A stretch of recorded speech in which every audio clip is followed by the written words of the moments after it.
warahmatullahi wabarakatuh. Alhamdulillahirabbil alamin wa bihi nasta'inu ala umurid dunya waddin.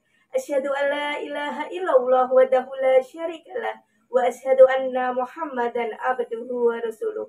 Allahumma sholli ala Muhammad wa ala ali Muhammad. Puji syukur kita panjatkan kehadirat Allah Subhanahu wa taala atas rahmatnya, karunia-Nya kita masih diberikan nikmat Islam, nikmat iman, serta nikmat sehat. Terbukti kita masih bisa menunaikan ibadah puasa di bulan suci Ramadan tahun ini. Salawat serta salam tercurahkan kepada baginda kita, Rasul kita, Nabi Muhammad SAW, beserta keluarganya, sahabatnya, serta seluruh umatnya. Semoga kita semuanya tergolong orang yang kelak mendapatkan syafaatnya di yaumul akhir. Amin, amin, ya robbal alamin. Para pemirsa yang dirahmati Allah Subhanahu wa Ta'ala, pada kultum pagi hari ini saya akan menyampaikan nasihat dari para ulama untuk kita semuanya yang merasa kita pernah meninggalkan sholat, kita masih meremehkan sholat, atau mungkin sampai pagi hari ini, sampai hari ini kita masih mengabaikan sholat atau mungkin bermalas-malasan. Allah Subhanahu wa taala berfirman di dalam Quran surat An-Nisa, wa idza qamu ila sholati qamu kusala. Ketika mereka berdiri untuk sholat, mereka berdiri dalam keadaan kusala atau bermalas-malasan. Mungkin kita sholat, apakah sholat kita termasuk orang yang bermalas-malasan? Di bulan suci Ramadan ini, bagaimana dengan sholat Isya beserta tarawih kita? Apakah termasuk yang bermalas-malasan? Kita masih mencari sholat Isya beserta tarawih yang cepat, yang mungkin bahkan 15-20 menit bisa selesai. Kemudian bagaimana dengan sholat subuh kita? Apakah kita juga termasuk bermalas-malasan? Setelah kita makan sahur, kemudian kembali tidur, akhirnya bangun kesiangan, dan sehingga kita tidak bisa menjalankan ibadah sholat subuh di masjid. Na'udzubillah. Para pemirsa dirahmati Allah Subhanahu wa taala, kita tahu bahwa sholat adalah rukun Islam yang kedua setelah syahadat. Artinya, seseorang akan ditolak keislamannya meskipun dia sudah mengucapkan asyhadu alla ilaha illallah wa asyhadu anna Muhammadar Rasulullah, tetapi dia tidak melaksanakan sholat secara sengaja tanpa udzur yang syar'i. Para ulama juga menjelaskan banyak sekali ayat-ayat Al-Quran dan hadis-hadis tentang ancaman bagi orang-orang yang telah meninggalkan sholat. Salah satunya di dalam Quran surat Al-Ma'un ayat 4 dan 5. A'udzubillahi minasyaitonirrajim. Fawailul lil musallin alladzina hum an sholatihim sahun. Yang artinya, maka celakalah bagi orang-orang yang sholat, yaitu orang-orang yang lalai terhadap sholatnya.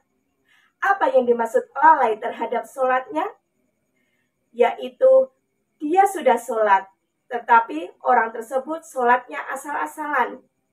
Mungkin dia sudah sholat, tetapi dia sholatnya tidak khusyuk. Dan orang tersebut sholat, tetapi kadang juga ia tinggalkan. Atau bahkan dia sholat tetapi terburu-buru dalam sholatnya, sehingga dia tidak memenuhi rukun dalam sholat. Para pemirsa yang dirahmati Allah Subhanahu wa ta'ala, sholat adalah sesuatu yang tersambung kuat. Satu-satunya ikatan antara hamba bersama Rabb-nya. Sholat adalah salah satu ikatan antara hambanya, kita, dengan langit. Berarti apabila ada seseorang yang meninggalkan sholat satu kali saja, berarti dia sudah memutuskan ikatan kepada Allah Subhanahu wa ta'ala. Lalu bagaimana ketika saat kita membutuhkan pertolongan Allah? Kita ada masalah, kita butuh Allah. Kita minta rezeki kepada Allah. sementara kita tidak punya ikatan apapun terhadap Allah Subhanahu wa taala. Nanti di akhirat, sholat juga termasuk amal yang pertama yang akan ditanyakan oleh Allah Subhanahu wa taala. Seandainya sholat seseorang itu baik, maka seluruh amal ibadahnya pun akan Allah perbaiki. Begitu sebaliknya, jika seseorang sholatnya itu rusak, maka seluruh amalannya pun juga akan rusak. Para pemirsa yang dirahmati Allah Subhanahu wa taala, ada seseorang yang bertanya, "Ya Allah, kenapa saya harus sholat? Saya mesti sholat." Perhatikan jawaban Allah Subhanahu wa taala melalui suara muadzin. Bahkan dalam sehari semalam kita mendengar panggilan itu 5 kali sehari.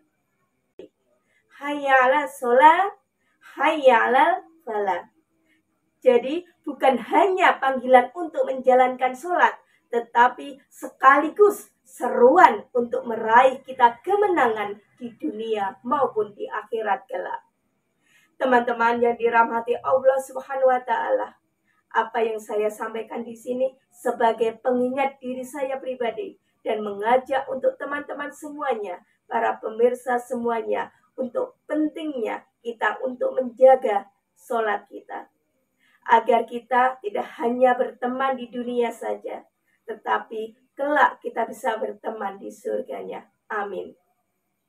Sholat, sesuatu yang gak bisa kita abaikan, apapun alasannya.